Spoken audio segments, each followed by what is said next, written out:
This is the new Volvo XC90 and this is a key rival to SUVs such as the BMW X5, the new Audi Q7 and the Mercedes-Benz GLE.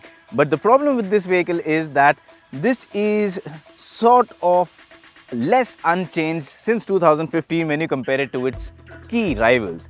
But now with this major upgrade, Volvo claims it offers everything that a buyer in this segment should need. So is that true or not? Let me tell you over the next few minutes if the Volvo XC90 in its new form is something you should consider or not.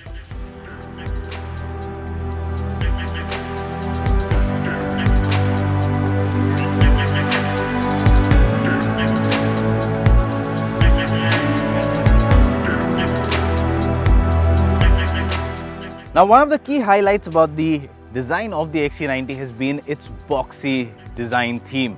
In a segment where a lot of its rivals have got rounded off, have taken coupe forms, this continues to have that old school boxy design. So if you're a fan of it, good news. In terms of updates, you can see this grille is now completely updated, a new design. The bumpers are new, the creases are new, and of course, there is the famed Thor Hammers LED DRL, but the headlamp is now much sleeker. Even the lines on the hood have been revised, and as a result of all of these things, the XC90 does look a bit more premium and a bit more dynamic than its predecessor. On the side, you've got a new design of alloy wheels which fill up the wheel wells really well, but beyond that, the design largely remains unchanged. Also, the tail lamps get a slight revision. So yes, it does look a bit more grown up, a bit more premium and a bit more nicer, but everything's grown up a bit more. Once you step inside the cabin of the new XC90, well, you have a look at the overall dashboard and the instrument cluster, and you realize not much has changed from the older XC90. But that's first sight. When you look closely, you realize a significant amount of updates have been made. First being this screen, which is now larger in size. It's of course a Google system, so it's a Google Assistant system. So that's something that will make life easy for a lot of people. Even the layout of the dashboard, this triple deck dashboard, I quite like the way it looks. Leather, soft leather on the top, then the fabric in between and the wood gives it a nice luxury as well as a sustainable look. So yes, it looks good. The steering wheel and a lot of other things continue to be the same, but you will also notice that something like a drive mode that used to have a physical button no longer exists here. It has been integrated into the touchscreen. For the drive selector, you get this crystal here, which looks kind of cool, gives you a jewel kind of a feeling, adds to the overall opulence and luxury of the cabin. Beyond that, I don't think I can complain in terms of the layout or the fitment or the material quality, but yes, it doesn't feel as wow as a cabin of say a BMW X5 or a Mercedes or an Audi does. So it feels good, it's been put together good, it works well. At the end of the day, it just doesn't have that wow that its rivals have. Also, a few things are amiss, like for example, if you want to adjust the steering for reach and tilt, what you have is a manual adjustment. For a car that costs more than 1 crore, this should have been electric. Even the Apple CarPlay and the Android Auto system is wired. It's not wireless, which has kind of become a norm even in cars costing much lesser than this. So these are a few things amiss, but yes, again, then in the screen you have connectivity, you've got a lot of apps you can use. I quite like how seamless it is to use YouTube. Like for example, I've gone to YouTube and I go ahead and type quickly. For example, I type Indian Air Force and the network is pretty good, and I play a video. Now everything's quite seamless, right? But the slight issue here is that when you go to full screen mode, this is the largest display you will get because it's a vertical screen. If only the screen would have been horizontal, you would have got more real estate when watching horizontal videos. So again, minor things, but at the end of the day, like I said, a good experience, especially the Bowers and Wilkins audio system. That is something really outstanding. But yeah, I mean, a good cabin just doesn't have that wow factor. But let's check out the middle row. And once you're in the middle row, again, well, this is something that Volvo is really good at, seats. And you get here a 40-20-40 split, so gives you a lot of versatility in terms of putting luggage. With the driver's seat adjusted to my driving preference, I'm 5 feet 8 inches for reference. I've got a lot of leg room, good amount of knee room, again good clearance in terms of headroom. And yeah, I mean, the seats are nice, they're adjustable, so I can push them this forward or this back, which means you can liberate space for the third row, to which I will come in a bit. Even the backrest is adjustable. I can go to the max recline, and if I do that, deploy the handrest or the armrest, and yeah, I think it's a comfortable place. Where it does misses out though compared to its rival is this. As you can clearly see, under thigh support is not great. And I'm just 5 feet 8 inches. So if you are someone who's 5 foot 10 or 6 feet, well, this is how you might sit. So yeah, I mean, minus this, the seats are good, but the lack of under thigh support can make long drives a bit uncomfortable. However, you do get sunshades here. In terms of overall practicality and storage spaces all around, again, the cabin scores well. You also have touch controls here for the air conditioning controls, and a panoramic sunroof to add to the airiness of the cabin. And now talking of the third row, well, first of all, let me show you how easy or hard it is to get in there. So all you need to do is flip this lever here, fold it, and then just push it forward, and this is the kind of space you get to go in. And well, here I am. This doesn't collapse any further, so this will always stay, so there's no middle passage for the last row of seats. Let's see now how much space I have.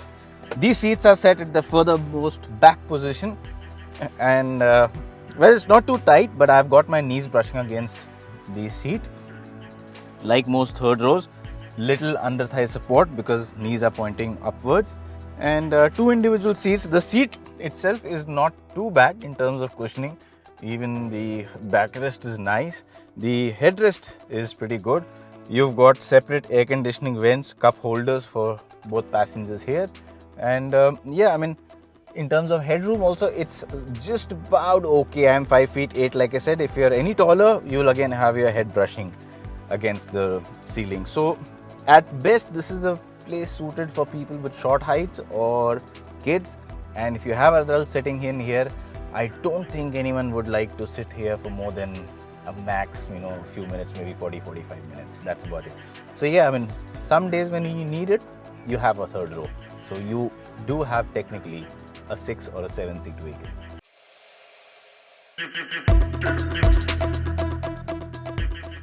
Alright, now on to the driving experience of the new updated Volvo XC90. In terms of hardware, what it gets is a 2-liter turbocharged petrol engine, and it's a mild hybrid setup, so it also gets some assistance in form of the battery.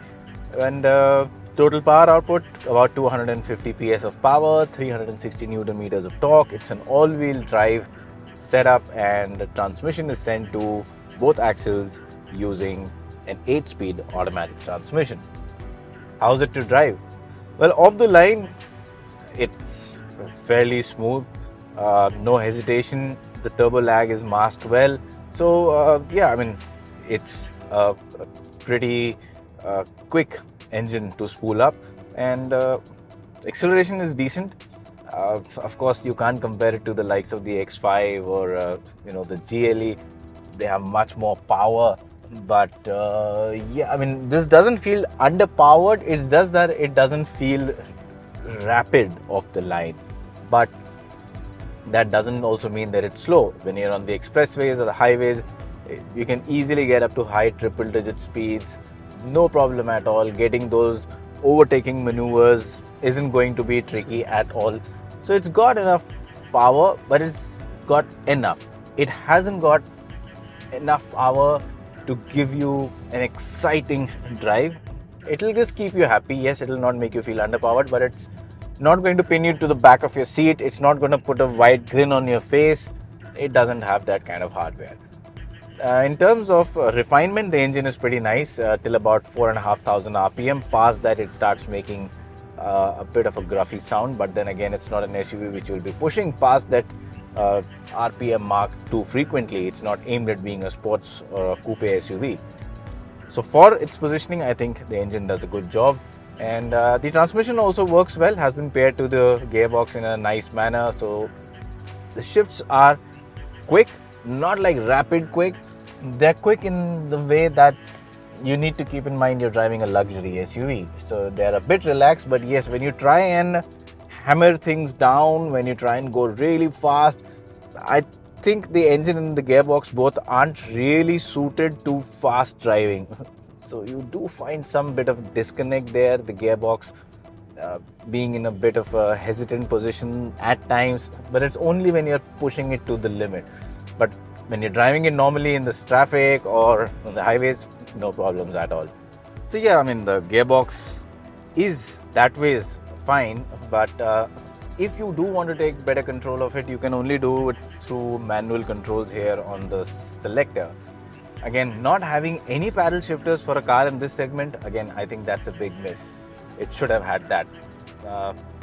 And of course, one other good thing it has, however, is that it also comes with a lot of level 2 ADAS features. So that's Volvo's active safety working on the car, in addition to a lot of passive safety features.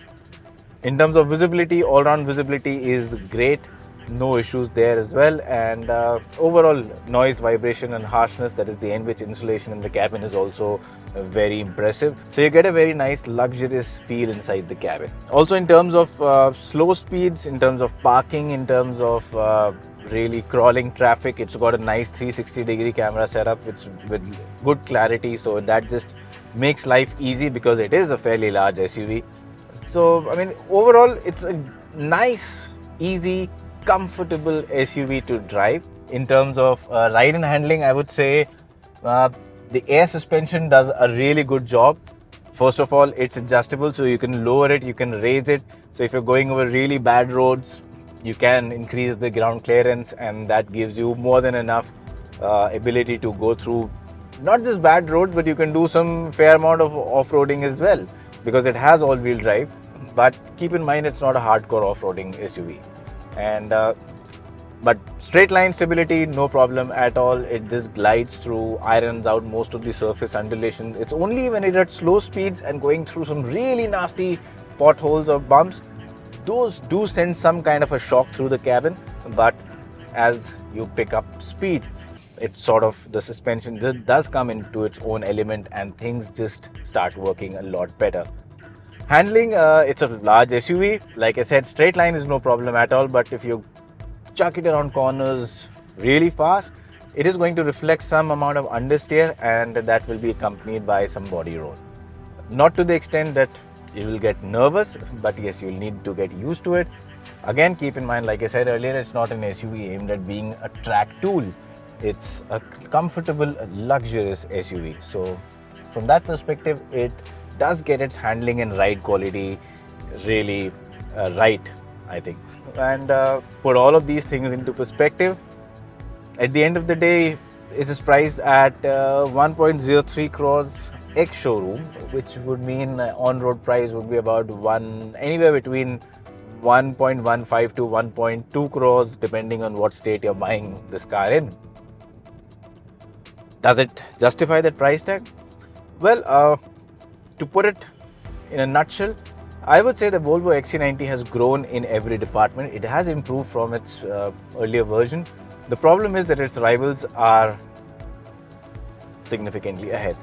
Now, yes, one can argue that a lot of features in those vehicles are gimmicks and not really things that make life different. And yes, that's true to a large extent, but at the end of the day, people like having more. Choices is something we like as humans, and that is something where the XC90 doesn't match up to its rivals. But if you are out there looking for an SUV that is that retains this boxy, nice looking old school design, has got a good road presence. That is something that the XC90 is really good at. In fact, it's better than some of its European rivals. So it's got a very nice dynamic road presence. So if you want an SUV that looks boxy and old school, has got great road presence at the time, and at the same time offers you balanced performance, good efficiency, good practicality, good amount of comfort and space, well, the XC90 at its price point is something you should consider for sure. It's worth having a look, it's worth having a test drive, and I mean, to put it in one line, this is not a car that is jack of trades, master of one. This is not a car that is the master of all trades. This is a car that is more than a jack of all trades, but it's not a master of any of them. Yeah, I mean, safety could be one argument, but then again, safety isn't something you'll be using on a regular basis. If you do, you should be off the roads. Well, if you like this video, then please hit that subscribe button. Also press that little bell icon so that our content can reach you in time, and do not forget to share it as well.